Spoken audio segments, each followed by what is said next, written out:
Good afternoon, everyone. This is April coming with your daily devotional.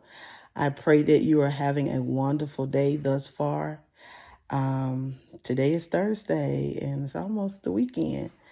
Um, I want to title this devotional.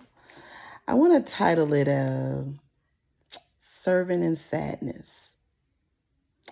And I can recall many times that I served in the ministry while being sad.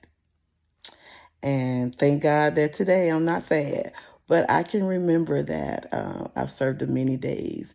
I helped a many people. I was there for many people while being sad myself. But God is such a good God that He will give you the grace to go through that. He will help you to serve in sadness. He will help you to grow and to evolve into the strong person that you really are. And you're really becoming who you already are, but you have to go through the process. And so that was a part of my process. And that'll probably be a part of many of you all's process. But that was mine. And my title today is Serving in Sadness. And you have a heart for God and you're serving, you're loving God. But it's unfortunate that things happen in your life that you can't stop. And it doesn't matter who is not there for you or what is going on. God has never left your side. He will always be with you, beloved. And I was just recalling, just reading in the book of Nehemiah this morning, and it was talking about how Nehemiah was serving while sad. Nehemiah was a cupbearer. He was to the king. Nehemiah received news from some of his brethren from Jerusalem, from Judah, that the city had been taken captive. And in the midst of that, things were in a ruin. All the gates were burned down. The people were in a reproach. Things that he once knew, his father's home, was no longer the same. And Nehemiah was very saddened by what had taken place. Nehemiah was so sad that Nehemiah cried. Nehemiah wept, and he wept, and he just mourned for many days. And so Nehemiah went before God and he prayed and he fasted. He prayed and he fasted for his people. He went before God. He talked to God about remembering things, about God's promises. Nehemiah recalled the prayer of Moses and how Moses told about God when God said if the people were unfaithful to him, and they weren't following his commandments, how he would scatter them about in all the nations. And then once Nehemiah remembers that God said, when you come back to me, I will gather you back unto the place, the dwelling place that I have for you. And so Nehemiah, as he was sad. His heart was heavy. He was weeping. He was mourning. And so a lot of times when you're going through the process, you have to put on your game face, right? Put on your game face and you're ready to go and do what you have to do. But as Nehemiah was serving as a cupbearer to the king, Nehemiah could not help his countenance was sad. And the king felt his energy. The king felt his mood. And he was like, I'm not used to, I'm paraphrasing. He wasn't used to seeing Nehemiah with a sad countenance. And so Nehemiah became afraid because he thought he was in trouble. But the king said, what is it? What is your request? What can I help you with? And as Nehemiah prayed to God, Nehemiah asked the king for permission to go back to his country, to go back to Judah and Jerusalem, and to rebuild the wall that had been torn down through the captivity. And then he also asked for another letter that when he went into the forest, the timberman, so when he needed wood and he needed material, that they would give it to him. And the king said, all he wanted to know was, how long you going to be gone? Because I am going to grant you just what you're asking for.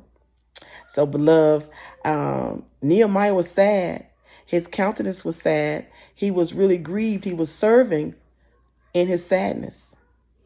How many times have you served while sad? And God heard your prayer. God will send someone that will answer your prayer. And a lot of times we do serve in sadness, and a closed mouth does not get fed. And a lot of times we don't ask for what we need. But thank God that Nehemiah, although he was serving in sadness, he went to the one who could make a difference. He went to God. And the king was able to help him to get what he needed, to get him on the way, give him that letter so he had permission to go through those different nations without being killed or being harassed. He had a letter from the king saying that I can go. I'm free to travel through these places without being harmed. And then the material that he needed to build the wall for his country, his father's house, he was able to go there and to have the material, the things that he needed to do what he needed to do. So, beloved, even though you might be serving in sadness, it could be because of a death, bereavement, it could be because of any different things, sadness, whatever your situation is, beloved, serving in sadness, but don't stop serving. Don't stop serving. Keep trusting God. Keep focusing on the one who can make a difference. Keep going and taking your prayers and prayer and fasting, taking your prayers to God and telling him all about your troubles. Bring it to God. Cast all of your cares upon him, for he cares for you, beloved. But don't stop serving, because God does not want you to stop serving, because you serving actually helps you go through your process. When something bad happens in your life, sometimes we try to retreat. We go to ourselves and try to stop doing what we're doing. But that's what the enemy wants us to do. The enemy does not want us to continue to serve when we're going through. But I say contraire, au contraire. You keep serving while you're sad, because one day you're going to be serving and you're going to look up and you're not going to be sad anymore. And you're going to wonder like, oh my goodness, what happened? That's my story. You're serving while you're sad, but the people that you're serving actually make you feel much better about who you are, because when they come and tell you what they have going on, you realize how good God has been to you. You realize that you are a blessing, and the enemy does not want you to continue to serve while you're sad. The enemy wants you to throw the towels in, give up, woe is me, forget this, God must not love me, I must be doing something wrong, or whatever. But when you walk in with God, beloved, the enemy is going to be all on you. And that's going to be a sure sign that you're walking the right way. Because guess what? The enemy doesn't mess with his own. Because he already have you.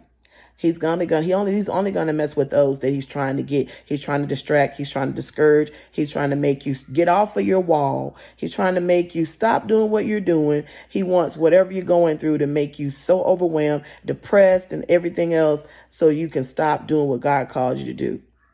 But Nehemiah was a cupbearer, and he served the king. And so when he was going through what he was going through, even though he had a sad countenance, he did not stop serving. He didn't call in and say, King, I can't make it. I'm done with cupbearing because I'm going through too much. He served while he was sad. But even serving while you're sad, beloved, it still got him where he needed. It got him to his blessing. It got him to where he wanted to be. So he was serving the one that had the answers. And I tell you, beloved, the one who has the answers is Jesus Christ. So serving while sadness is not a bad thing, because you're serving the one who has the answers for you. If you just